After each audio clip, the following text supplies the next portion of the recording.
Stalkers cannot get out until they get Blink. It looks like Blink is on the way now. Be able to get outs. But the sentry is not. The sentry is going to be stuck there. It's more of a defensive sentry. Why didn't I race up? Excuse me. Well, Terran is pushing out. He has 4 tanks and a bunch of Marines with this. This is actually quite a strong push since Protoss does not have Blink and he has a bunch of Stalkers on the other side of his wall. You know, if anything, you know, these siege tanks can take out all these buildings. And actually, no, he does have a small little gap here that he can run in and out of. I did not even know that, but looks like these tanks just going to do some serious damage with these Marines. Marines are awesome support for tanks. You know, you want a high damage, slow attacking unit mixed with fast attacking, low damage units. Because, I mean, if a unit has 1 hit from a tank, you know, it's just going to die. But, you know, Marine attacks a lot faster for them to be able to pick it off a lot quicker. Anyways, it looks like Protoss is in a ton of trouble here. Just all these 4 tanks doing some serious damage. You know, they tried to warp in some guys there, but they're right in range of those tanks. Those tanks just barraged them before they even got in there. And looks like JXP is going to be adding on a couple more tanks and some Marines. And, well, Protoss is probably going to be losing this game. He just lost all his buildings at the wall there, and that's exactly why you don't want to wall off against Terran. Because he's going to get into your base regardless. You just sneak right by that Zealot. If you have a Zealot Dark Knight, you have to completely wall off, and then that's just not going to be very helpful later on. So, anyways, looks like a couple of SPs even being pulled off here to help repair. And, well, he's not going to be able to repair that tank, you know, because this one's blocking, and Ghost does give the GG. Let me see what that guy was asking me to do.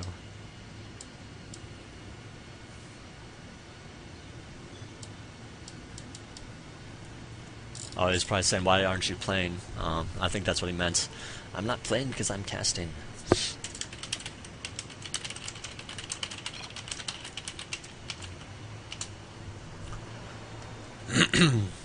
I'm really just casting these to get my voice, my endurance for my voice up, I guess. Because I don't cast enough and I need to. Just have the stream running so people have something to watch. I don't know. But looks like Play Calm, with the capital L's, I should say, has spawned at the 6 o'clock as our red Protoss player. So, you know, since our last Protoss player just lost, it looks like this guy's going to be subbing in against Payal, or Paxal. Apparently the other guy who just won, JXP, decided not to play again. And, well, it's Protoss against Zerg, and our Zerg buddy Paxal has spawned at this 9 o'clock position. Looks like he's playing as black today. And, well, we'll see what he does, if he puts on a pool first, extractor first, or a hatchery first, because all 3 are pretty much something you might want to do. I don't know, there's a lot of strategy in, I mean, a lot of different strategies in the opening of Zerg against Protoss. Not so much for Protoss, but for Zerg. Protoss, pretty much you always want to start with the standard wall, or unless you're going to cannon rush or something like that, do some kind of cheese. Because otherwise, you're pretty much just going to get screwed if you don't put that wall off. So, I mean, you really want that Zealot there. You really want some buildings there to make it so it's harder for Zerg to get in there. Pretty much for Protoss, it's much better to constrict the space, make it so it's harder for Zerglings and melee units and Roaches, because Roaches have less range, to deal a lot of damage. I mean, the more area you constrict on melee units, the less of them that can attack. Whereas all your units are ranged except for the Zealots, so you might as well, you know, just sit back and defend a tight corner instead of a large open area. And it's just going to work out a lot better. Anyways, it looks like Paxal is going pool first. No extractor yet, no hatchery yet. Just going to be chilling with that pool going up. That's pretty much the safe thing to do. You just get the pool up, and then you get the extractor and the hatchery when you, I don't know, when it depends. I mean, I guess there's a lot can change right now, too. I mean, if you get the extractor, extract first, then you can get the early speed and deny any kind of early pressure with, like, Stalker Zealot pressure. That's pretty common. And higher level play anyway. You just send one Zealot and Stalker up there and kite Zerglings all day long. It's just really hard for Zerg to respond to that. So, I mean, you know, with slow Zerglings anyway, you know, once you get that speed, there's no way that Protoss is not going to lose those few units that you used to attack with. So, anyways, looks like the drone, or the probe has found the Zerg base here. Just going to be scouting around, seeing what's going on. You know, really in Protoss against Zerg, you want to get that probe out to deny the expansion, put up a pylon. But since Zerg went pool first, he's got these 2 Zerglings out, so he's not going to be able to put up a pylon. If he did, it would deny it a little bit, but you're still going to be losing a pylon. Of course, you can cancel it. It does kind of help out, I guess, but I don't know. You might as well just not do it. It's kind of almost the same thing. So, anyways, looks like play calm. I just look at that. I keep seeing lay and LM, like Leica LM, and with the P in the front. You know, I don't, you know, because the capital letters are all screwed up. I hate that. So, anyways, he is putting up a cannon. Looks like he's adding on his Cybernetic core right now. And actually, he actually was probably planning to do some kind of cannon attack, but since the hatchery came after the pool, you know, that's really not going to happen. That's really not going to be getting up there unless he sneaks it in there, and that really isn't something that is going to work out all that well. So I'm glad he is not doing that, because it's just not good play. And I'm kind of confused here. He does have one opening here and one opening here, so I mean, it's really just not the best at walling off. Zerg actually has a huge opportunity to go in there and attack, just build a whole bunch of Zerglings. And as Zerg, it actually feels like an all-in when you do something like that. It feels like all-in, and I guess you could say it is, but you know, if you do enough damage, then it turns into more of a standard game, and if you do more than that, then you know, obviously get ahead and possibly win the game. So I mean, it's not always what it seems.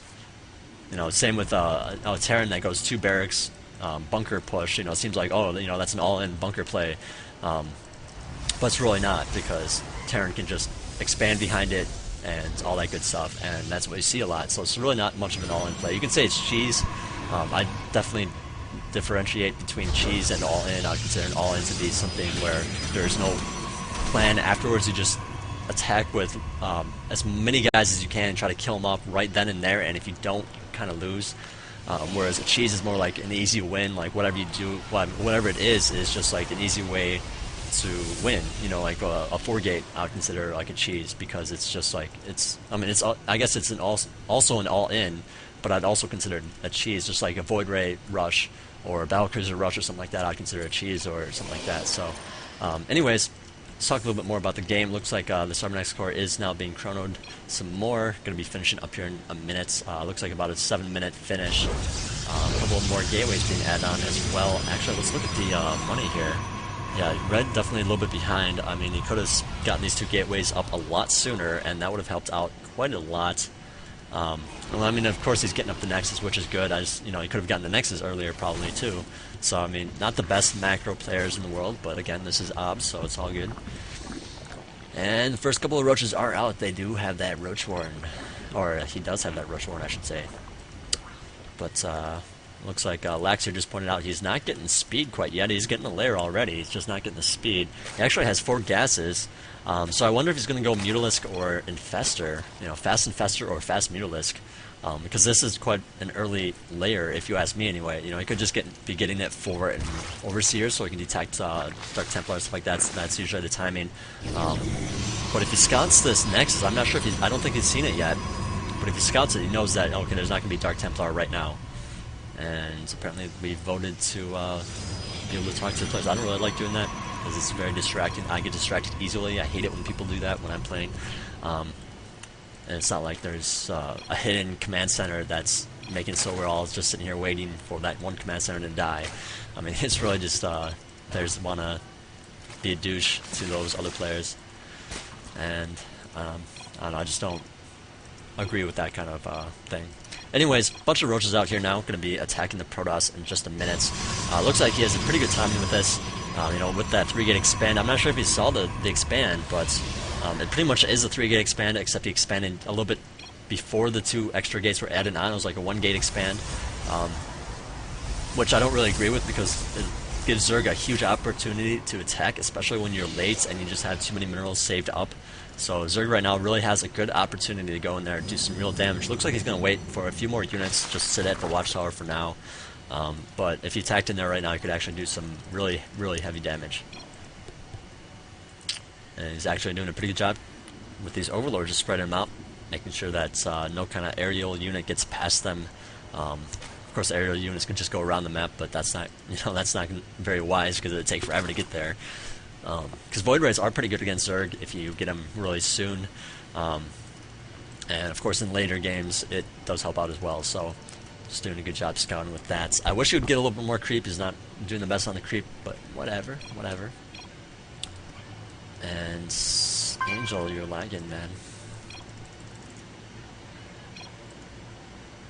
Let's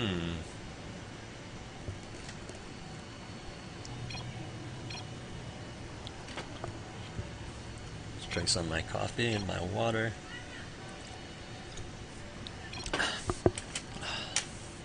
Now, yesterday I had a very fulfilling day. Went to the Arboretum, went swimming, went downtown and hung out with my friends, and it was just a really long day of walking around and swimming all day. And I don't know, I'm not used to that kind of thing, so I'm actually kind of beat today. If you can't tell by my voice is like super tired. That's why I got my coffee, and I actually woke up with a really bad headache just from like not drinking enough water while doing so much exercise. But it's gone now, and I'm just getting my energy back up with this coffee. So hopefully I'll get excited about things and cast a little bit better. So right now I know my voice is just kind of like whatever. But it's Obs, I don't really care, you know. So anyways, Angel has dropped finally, and it looks like the roaches are coming out to play now. Oh, here's the big army coming right from the Nexus. Looks like these few units are distracted by these few roaches, and they're going right back to deal with that.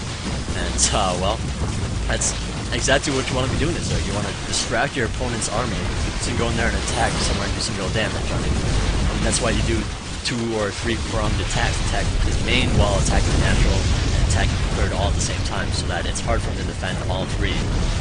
Likewise, you can do what Black just did, and make it look like, okay, I'm attacking this direction, and then pull out of there. No, like, you didn't actually pull out of there, but pull out of there with a few units. Like, you put units out there on bait, like those 4 roaches, like, oh, come kill these 4 roaches, they're free. And then you go in there and attack with your big force, and, he's not going to know what hit him. So, I don't know, just something to look at. Looks like JXP has signed up once again. We'll see if he's playing or not. It looks like Goose is instead. So it is going to be a Zerg against Zerg action. Looks like Brown against Black here, so the colors are a little bit confusing, but it looks like Goose has spawned at the 3 o'clock position here. And we're going to vote for Goose, just because that's a good name, Goose. And of course, his opponent is Mr. Paxal, spawning at the 6 o'clock as our Black player. I wish I could change the colors. You can't in this Obs, just because there's so many different players and whatnot, so I mean, if you turned it on, they'd both look yellow, because you're allied to them. It makes it so that your allies are yellow and your enemies are red. Since they're both allied, it wouldn't even help. So I wish there was a better way to do it. Just make the colors a little bit different. But just kind of how it is in StarCraft. Some of the colors are very similar. But with 14 players, a potential of 14 players, that's a lot of colors that you need to have. So whatever. Anyways, it's Zerg against Zerg. In this matchup, generally you see a lot of 11 pools, which is pretty much just a safe way to guard against any kind of 8 pool or 6 through 8 pool, because you'll just be able to defend it with Zerglings that come out as soon as the pool finishes. But you can also do like a 13 pool. I like a 13 pool. Personally, I like to do like a 9 or like an 8 scout. If he's in the close position and he's not cheesing me, then I do a 13 pool. I mean, I get the 13 extractor, 12 pool, and then build up a couple of drones, and then get Zerglings out, and it actually works out really well against 11 pool. If he tries to attack in there with 11 pool or anything like that. And you can actually support, constantly support a queen producing larva, and use all of your larva and your money with 13, 14 drones out, with that 13 pool is what I mean. Or 12 pool, I mean. So, that's the thing about Zerg. You actually don't need a lot of drones to use all of your larvae from one base. So, I mean, that's why you take your fast expansion whenever you can. Generally, a lot of players go the speed Zergling routes. They get the extractor and then the spawning pool and get the gas, so that as soon as the pool finishes, you can get that Zergling speed going, and then you can put on a lot of pressure. Let's see what Brown's doing. It looks like he's getting the gas as well, the Zergling speed. Looks like Goose is actually ahead on the drone count, just getting 3 extra drones out. And putting up a spine crawler. Okay, so he's going to use the spine crawler to defend against any early Zergling pressure. It looks like Paxal is producing that Zergling's pressure with those 6 Zerglings. Now, of course, that spine crawler is not like indestructible. It does die. You have to be very careful. You have to, if you overdrone in this matchup, you're going to be in a lot of trouble, especially in these close positions. Zerglings with speed that, they get to your opponent's base like instantly, and your opponent can't do much about it. Anyways, they're actually getting in here before that spine crawler is even up. Looks like the drones are being pulled off to help with that queen to guard against them, which I suppose was a good idea, just to, fend them off. You don't really want to lose the drones, of course. You want to get them out as soon as possible.